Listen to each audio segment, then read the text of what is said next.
Suhbah, hubungan murid dengan guru, dengan syekh, dengan mursyid. Ya, ini hal yang penting.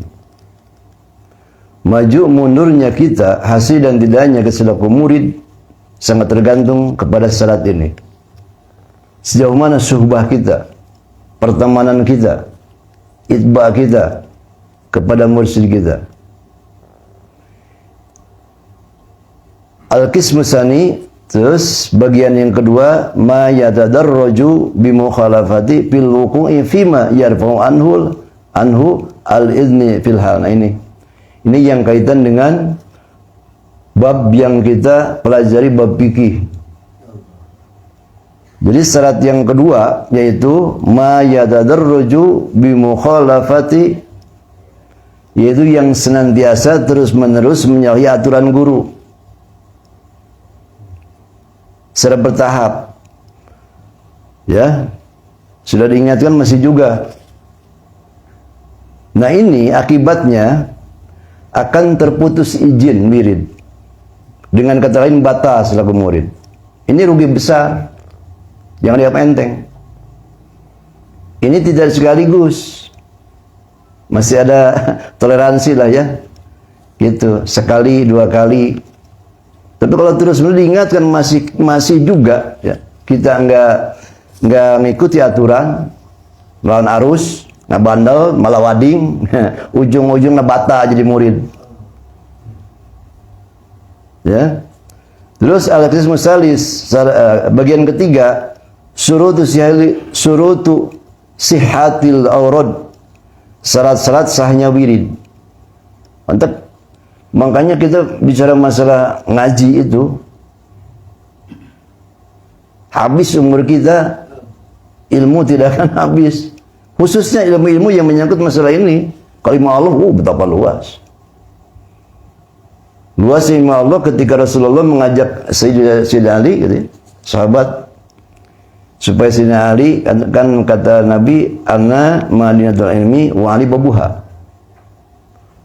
Aku adalah gudangnya ilmu, kota ilmu. Sayyidina Ali pintunya. Supaya tidak sombong, dibawa ke pantai pasir laut.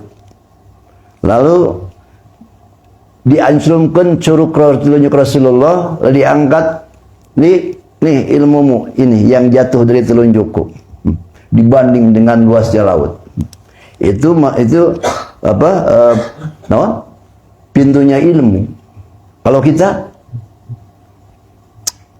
jangan merasa cukup makanya.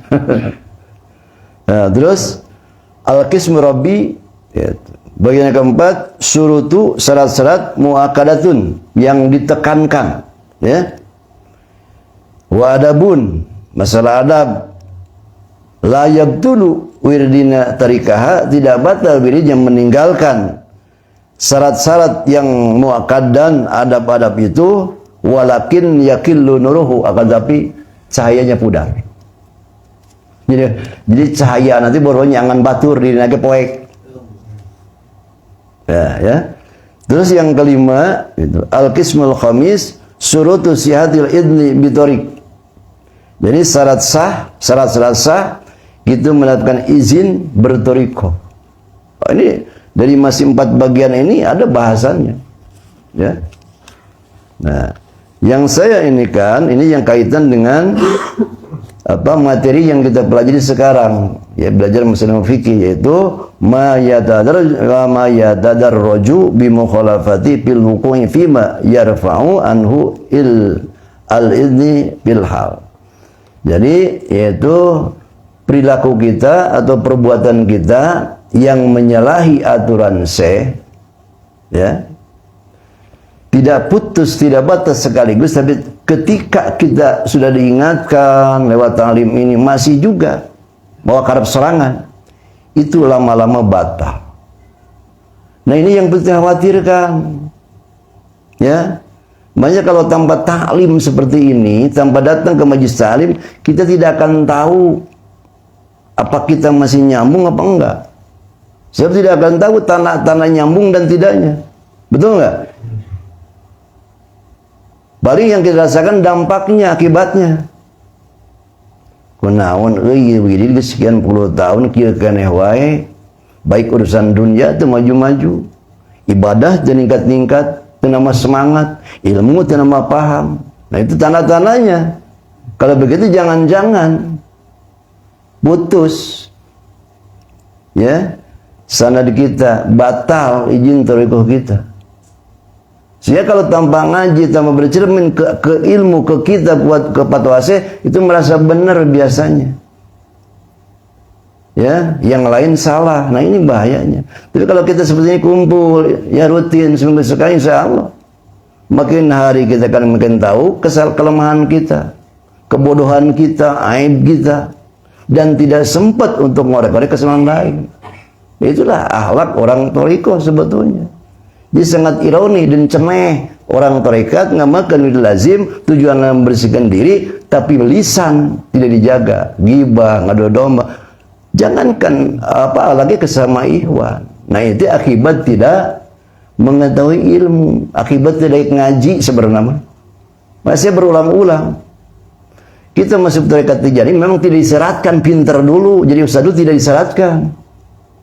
Tapi ingat, setelah masuk tarekat kita talqin, kita janji, setelah itu masuk ke madrasah Syekh Ahmad Tijani. Artinya apa? Wajib ngaji.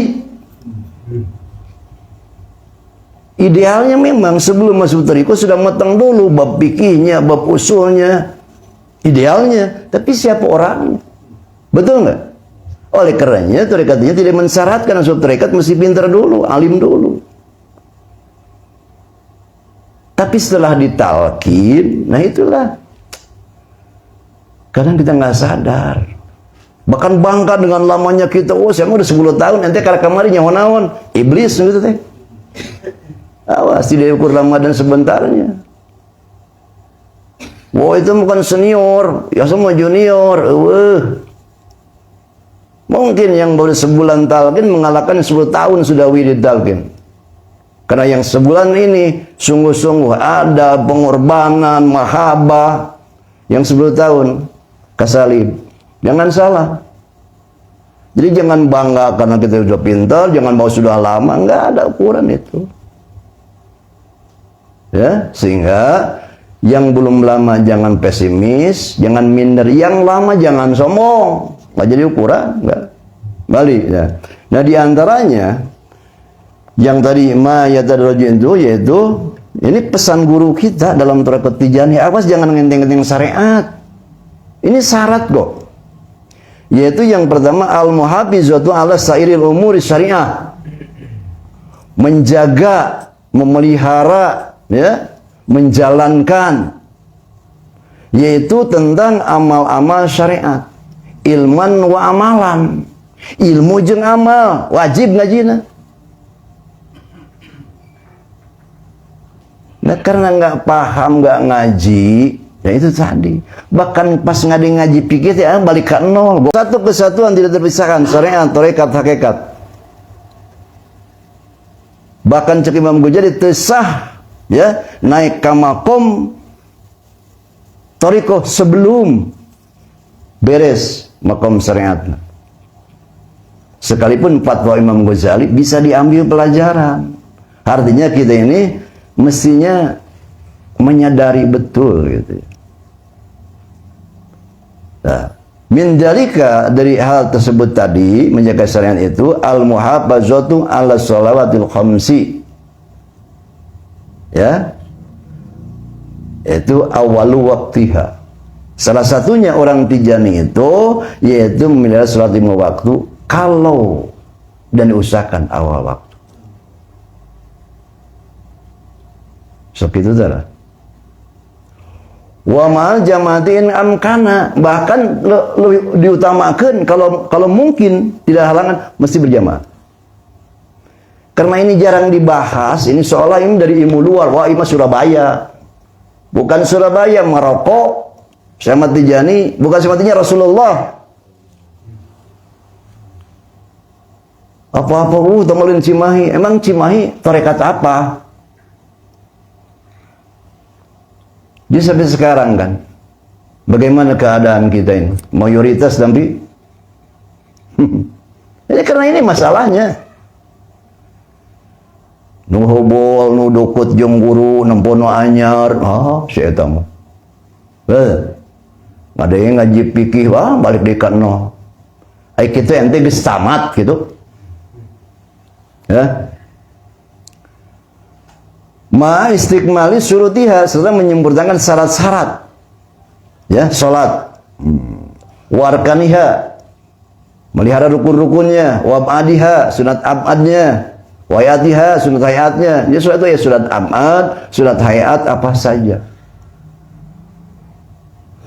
Mentang aja fikih, paham gak? Itu fikih bahasannya. Bukan ilmu suludin, bukan ilmu tasawuf itu. Fikih.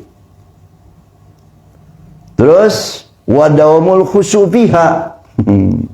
Komo ieu meuleuh ibarat deui. Berusaha dawam khusyuk dina salat. Jadi aji ilmu khusyukna. Nah, kalau ilmu khusyuk kaitannya dengan ihsan, ilmu tasawuf dengan thariqah. Ya. Terus wal yaqra'u al-basmalah ma'al Fatihah siron bisirri wa jahron bil jahri. Terus itu. Di dalam thariqat Tijani bismillah adalah salah satu ayat daripada suratul Fatihah. Sekalipun Syekh Ahmad Tijani hidup di wilayah ya madhab Maliki yang mana bismillah kata Imam Maliki, pendapat Maliki tidak masuk ayat suratul Fatihah, tapi Syekh Ahmad Tijani dalam hal ini mengikuti mazhab Syafi'i. Bahkan lebih dipertegas lagi beliau berdasarkan diskusi, aku seumur hidupku baca bismillah selalu digabung dengan alhamdulillah. Oh no, udah cimahi mah itu cimahi deui. Jadi jangan dipersempit di ajaran. Jadi kita berkiblat berpatokan kepada fatwa Syekh Ahmad Tijani, semua tunduk patuh ke situ. Ya. Tidak bisa dibatasi satu wilayah, tidak. Minimal untuk menuduh lain-lain. Tuh sama Muhammad ke Surabaya, lain ka Maroko wing mah. Bagaimana kita mau maju dalam berpikir? Bagaimana kita mau meningkat keilmuan dan pemahaman sementara kita batasi dengan taklid? Bahkan ilmu tauhid mah taklid itu desa. Cek Imam Sanusi mah masih kafir. Ya, jadi ya Allah. Makanya insya Allah kita ini ya makin hari makin sadar bahwa kita itu banyak kewajiban yang belum kita penuhi. Sementara kita ingin maju, ingin berhasil, ingin sukses di dunia akhirat. Ya. Terus kemudian ya baca sir Fatihah surat bismillah ketika waktu sir salat zuhur, asar sir. Jahar di tempat jahar semalam.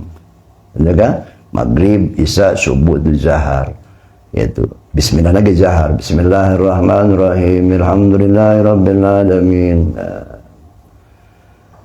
Ma'atum maninah birruku'i wasujudi biqadri salasa tasbihati. Serta tumaninah dulu, tumaninah rukun.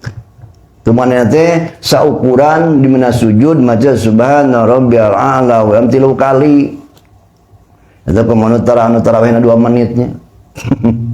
Udah itu lain cerita namanya. Ia guru orang, nyiji guru orang selalu mengikuti sunnah Rasul. Bagaimana cara Rasulullah sholat itu ikuti. Ya, jadi minimal seukuran baca tasbih 3 kali ruku dan sujud itu. Bahkan ini kitab Mu'adhdham disebutkan jangan sampai kamu sholat bagaikan ayam mematuk. Daud manina itu saya Ahmad Tijani dalam kitab Mu'adhdham Muridin. Begitu penekanan dalam hukum syariat. Makanya kita ini belajar fikih. Mari kita fikihnya pelajari. Apa fikih itu? Secara bahasa paham. Ya. Yang ketiga itu madhab Syafi'i. Paham? Itu sebagai inilah ya. Jadi bahwa kita bertoriko tidak melulu sekedar wirid, gitu ya. Awas. Justru wirid itu, wirid lazim itu ya untuk lebih meningkatkan kualitas ibadah yang mahdoh. salatna ku sabatu tarekat, wah disiplin waktu, beres bacaanana, bener gerakanana, bahkan paham manana, bahkan ngerti kumajana khusyuk. Nah itu kudu nama. Ulah geus bertarekat tanya rukun salat sabaraha duka teuing, lieur begitu. Sanu salah. Bukannya muridnya yang salah. Guru-guruna nu salah. Malah sibuk diajarkan, dipahamkan hal lain. Nah ini yang kita nggak setuju. Ya. Banyak hal yang wajib, yang harus jadi skala prioritas, banyak ditinggalkan. Sehingga tarekat hanya akuan. Dan yang bahaya justru menjatuhkan kehormatan tarekat Tijani dan guru-guru. Betul nggak? Tapi kalau kalian ngaji, hujan dengan payung, ulah kapan hujan. Betul nggak? Atuh iraha deui urang rek patuhkan jadi guru. Bahdieuna bari teu kalau ka rasulna. Orang kadang-kadang kelid kan, mawi nuju repot. Repot kawajiban seorang. Kecuali ujur sara, gering memang gering. Aya hal bisa ditunda. Ya. Tapi ketika masih, ya Allah, justru orang kadang ada pogot sehat, nu mau kurang sehat, insya Allah gering gitu. Oleh nyumpana dirinya jadi doa tuh, ya. Begitu dulur ya Allah ya Karim, sekedik ini fadilah berjamaah, nu masih can sadar kene berjamaah wajib aja, ya. Dianggapna pan berjamaah wajib teh mah urang ngajak sampai ria cek saha. Jadi nyen hukum sorangan. Bukan ria, berjamaah wajib sebenarnya syiar sebetulnya. Syiar. Satu, jadi kendaraan silaturahmi. Betul nggak? Kedua, syiar Islam, syiar tarekat Tijani. Masing-masing di imah, abis ria. Nuki itu nuria mas bernama. Ada yang ulasa, nuki itu nuria mah. Supaya dianggapnya ria, dianggapnya ikhlas, kan gitu dalam hatinya. Justru eta nuria sebenarnya. Jadi kembali ke karena niat orang dulu. Contoh orang sedekah ke masjid, ya. Semen 10 sak ke panitia, tolong nanti diumumkan semen sudah di saya. Tujuannya supaya yang lain termotivasi. Lain yang di aku. Kembali ke niat orang, insya Allah mulus pahalana. Tapi kajian sanajan ayeuna sedekah 10.000, tolong umumkan. Wah, niatnya enggak puji. 10 juta lamun niatna kitu lapur naon-naon. Ya, hanya pandangan manusia. Ini urusan dia itu urusan hati, ikhlas jeung dia itu hanya dirinya dengan Allah. Ulanya hukum sorangan. No akhirnya dengan ucapan itu, makin kuat keur embung berjamaah dikuatan. Kalau dari syekh bar kita sami'na wa ta'ana. Tong ditimang-timang di syekh mah. Lamun ti ikhwan mah bisa jadi. Lain karena bertujuan untuk mendidik acaukeun. Nah, di sini ya salah satu